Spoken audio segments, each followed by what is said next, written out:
Halo anak-anak, bertemu kembali dengan Bu Lutfi dalam pembelajaran IPS. Kali ini kita akan belajar mengenai materi perdagangan internasional. Mari kita belajar bersama-sama.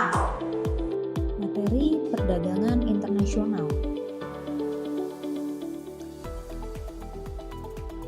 Setiap negara memiliki potensi sumber daya alam yang berbeda-beda.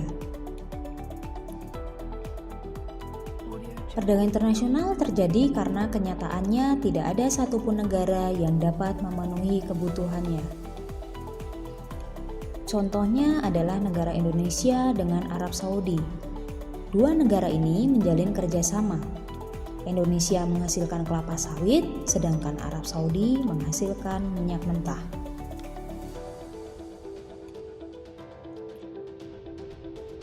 Apa itu perdagangan internasional? Jadi dalam perdagangan internasional terdapat barang-barang yang keluar masuk dari satu negara ke negara lain. Aktivitas ini dinamakan ekspor dan impor. Ekspor adalah aktivitas mengirim atau menjual barang ke negara lain. Negara yang melakukan ekspor dinamakan eksportir. Sedangkan untuk impor adalah masuknya barang dari negara lain. Negara yang melakukan impor dinamakan importir. Nah, jadi apa itu perdagangan internasional? Perdagangan internasional adalah proses pertukaran barang dan jasa antar dua negara atau lebih dengan tujuan mendapatkan keuntungan atau laba. Perbedaan perdagangan internasional. Perbedaan perdagangan dalam negeri dan perdagangan internasional. Perdagangan dalam negeri, kegiatan dilakukan dalam wilayah suatu negara, sedangkan perdagangan internasional, kegiatan dilakukan dalam wilayah antar negara. Untuk dalam negeri, pembeli dan penjual cenderung bertemu atau berinteraksi secara langsung. Untuk perdagangan internasional, pembeli dan penjual tidak berinteraksi langsung. Mata uang yang digunakan dalam perdagangan dalam negeri digunakan mata uang yang sama, sedangkan untuk perdagangan internasional, mata uang yang digunakan berbeda sehingga menggunakan devisa. Untuk perdagangan dalam negeri tidak dikenai bea masuk, hanya retribusi, sedangkan untuk perdagangan internasional dikenakan pajak atau bea masuk. Untuk biaya angkut dalam negeri itu lebih murah, sedangkan perdagangan dalam negeri internasional biaya angkut lebih mahal. Kualitas barang bervariasi dalam perdagangan dalam negeri. Untuk perdagangan internasional, kualitas barang harus mengikuti standar internasional. Begitu juga dengan peraturan perundang-undangan. Dan selanjutnya, faktor apa saja yang mendorong terjadinya perdagangan internasional? Faktor yang mendorong terjadinya perdagangan internasional yang pertama, perbedaan sumber daya alam yang dimiliki oleh setiap negara. Sumber daya alam yang berbeda-beda di setiap tempat dipengaruhi oleh beberapa faktor, antara lain luas daerah, perbedaan iklim, keadaan letak astronomis dan geografis, suhu dan musim yang berbeda-beda, dan keadaan tanah dan unsur-unsur yang berbeda.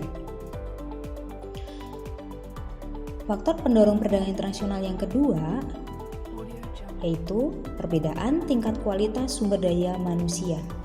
Suatu negara yang didukung oleh kualitas sumber daya manusia yang tinggi mampu menghasilkan produk bernilai tinggi. Yang ketiga, perbedaan ilmu pengetahuan dan teknologi. Suatu negara yang memiliki iptek yang bagus akan mampu memproduksi barang dan jasa lebih banyak, bermutu, dan efisien. Yang keempat, perbedaan budaya suatu bangsa. Perbedaan budaya suatu negara akan sangat mempengaruhi barang yang dihasilkan dan dapat menarik warga negara asing. Contohnya seni ukir. Selanjutnya, manfaat perdagangan internasional. Yang pertama, setiap negara dapat memenuhi kebutuhan akan barang dan jasa. Yang kedua, setiap negara dapat menciptakan spesialisasi produk. Yang ketiga, penduduk dari negara yang melakukan perdagangan akan mendapatkan barang dengan mudah dan harga murah. Yang keempat, mendorong kegiatan produksi. Yang kelima, setiap negara dapat meningkatkan hubungan persahabatan antar negara. Yang keenam, setiap negara dapat membuka lapangan kerja. Yang ketujuh, meningkatkan perolehan devisa negara. Yang kedelapan, mendorong kemajuan ilmu pengetahuan dan teknologi. Dan yang terakhir, mendorong pertumbuhan ekonomi. Kemudian yang kelima, perbedaan lain yang mempengaruhi perdagangan internasional adalah perbedaan harga barang, perbedaan upah dan biaya produksi, dan perbedaan selera. Kemudian kita ke hambatan perdagangan internasional. Yang pertama, harga barang luar negeri yang lebih murah dari hasil produksi dalam negeri. Ini terjadi karena dalam setiap negara memiliki kebijakan politik dumping. Politik dumping adalah kebijakan menjual barang di luar negeri lebih murah daripada di dalam negeri. Tujuannya adalah untuk memperoleh devisa negara. Kemudian yang kedua, bea masuk yang tinggi. Hambatan yang ketiga, adanya proteksi. Proteksi adalah kebijakan untuk melindungi produk dalam negeri. Kemudian yang keempat, ada kuota. Kuota ialah pembatasan jumlah barang ekspor impor yang boleh masuk ke dalam negeri. Kemudian selain itu ada hambatan perdagangan internasional yang lain, yaitu pertentangan politik dan peperangan. Demikianlah pembelajaran kita kali ini. Sampai jumpa di video pembelajaran selanjutnya.